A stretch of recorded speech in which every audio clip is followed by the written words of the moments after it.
সম্মানিত ভিউয়ার্স, আপনাদের জানাই স্বাগতম। সম্মানিত ভিউয়ার্স, যদি আপনারা দেখতে পাচ্ছেন এখানে আপনারা চাকাটা দেখেন, একটু চাকাটা এইখানে একটু দেখান। চাকাটা নরর বরর করে, ঘর নরর বরর করে। এই যে চাকা, এই যে এখানে এই নাটটা লুজ হয়ে আছে এবং চাকাটা নরর বরর করতেছে। আপনারা মেশিন চালান, কিন্তু মেশিনের আপনার যে মেশিনটা মানে হেড উপরেরটা কিন্তু শব্দ হচ্ছে না, কিন্তু মেশিন চালাতে গিয়ে প্রচুর শব্দ হয়। তো সম্মানিত ভিউয়ার্স, প্রচুর শব্দ হওয়ার আরও কিছু কারণ আছে। এই জায়গাটা পুরো দেখেন।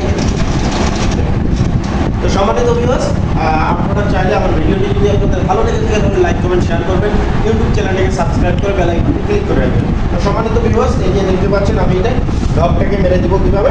এই যে নাটটা লুজ হয়ে আছে, এটা আগে টাইট দেবো, এটা আগে টাইট দেবো আমি। এই যে টাইট দিতেছি, এই অল্প কাজ, কিন্তু আমরা বুঝতে পারি না যারা সেলাই মেশিন ব্যবহার করি। একটুর জন্য এই যে অনেকটা কমছে।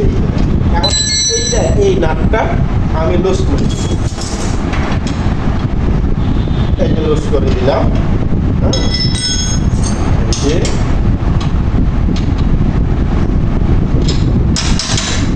এই যে লুজ করে দিচ্ছি, এখন টাইট দিয়ে দেবো। দেখতে পাচ্ছেন যে আমি টাইট দিয়ে দেবো।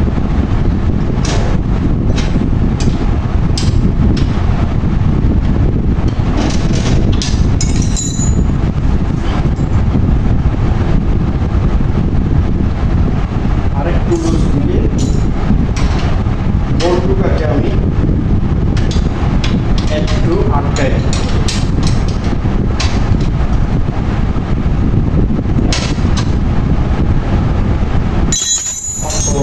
অনেক সুতা লাগছে, সুতা লাগছে। আচ্ছা, সুতাটা খুলে দিই, আপনারা দেখতেই পাচ্ছেন। হ্যাঁ, এখানে অনেক ময়লা জমে আছে, এই যে এগুলো পরিষ্কার করে দিই।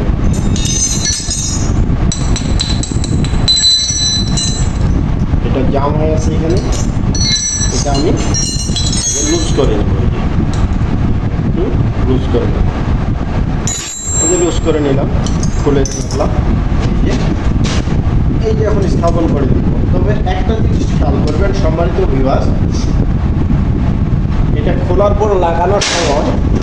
পর লাগানোর সময় যে ভুলটা হয়ে যায় সেটা হচ্ছে ফিতাটা আউট করে রাখা হয়। পরবর্তীতে যখন আপনি এইভাবে লাগাবেন, লাগানোর পরে স্থাপন করবেন, টাইট দেওয়ার শেষ আপনাদের এভাবে টাইট দেওয়া শেষ। টাইট দিয়ে মনে হচ্ছে যে ফিতাটা তো আমি প্রবেশ করাইনি ভিতরে, তখন আপনাকে আবার ফিতাটা প্রবেশ করাইতে হবে। তো সম্মানিত ভিউয়ার্স, এরকম ভুল যেন না হয়, ফিতাটা যেন চাকার মধ্যেই থাকে।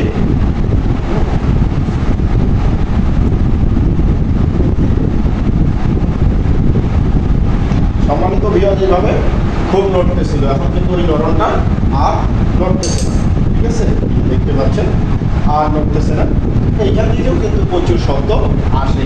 তো অবশ্যই আপনারা এই যে অল্প একটু কাজ, এই কাজটায় যদি আপনারা নিজেরাই করতে পারেন তাহলে আপনাদের মেশিনের প্রবলেম হবে না। তৃতীয়ত আপনাদের টাকা বেঁচে যাবে। তৃতীয়ত আপনাকে কষ্ট করে মেকারের কাছে যাইতে হবে না। তো সম্মানিত ভিউয়ার্স, আমি সেলাই মেশিন মাস্টার আমির ভাই। আমার ভিডিওটি যদি আপনাদের ভালো লেগে থাকে তাহলে লাইক কমেন্ট শেয়ার করবেন, আমার ইউটিউব চ্যানেলটাকে সাবস্ক্রাইব করে দিবেন।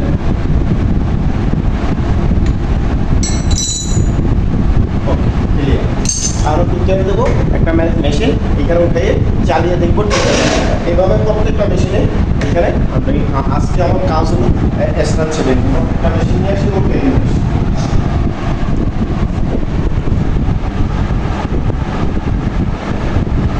যেগুলোতে মেশিন নিয়ে আসলো স্টার্টটাতে।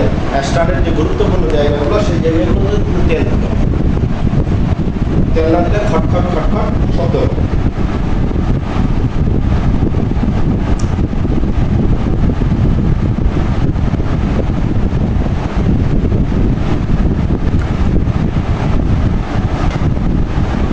সম্মানিত ভিউয়ার্স, আমি একটু তেল দিই, তেল দিই।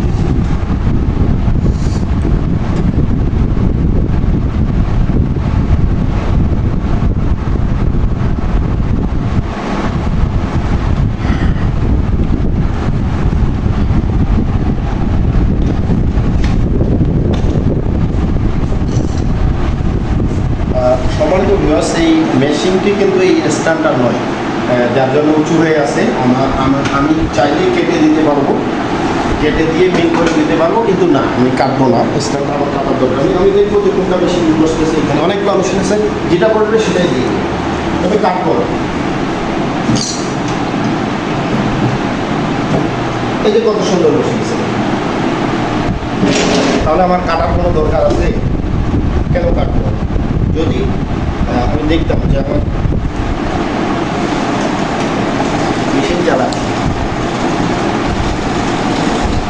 আচ্ছা বন্ধুরা, পাশেই থাকুন, আরেকটি স্ট্যান্ড আছে সামনে দেখতে পাচ্ছেন।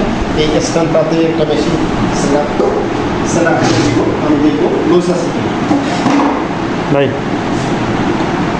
আমার ভিডিওটি ভালো লেগে থাকলে অবশ্যই লাইক কমেন্ট শেয়ার করবেন, আমার চ্যানেলটাকে সাবস্ক্রাইব করতে ভুলবেন না।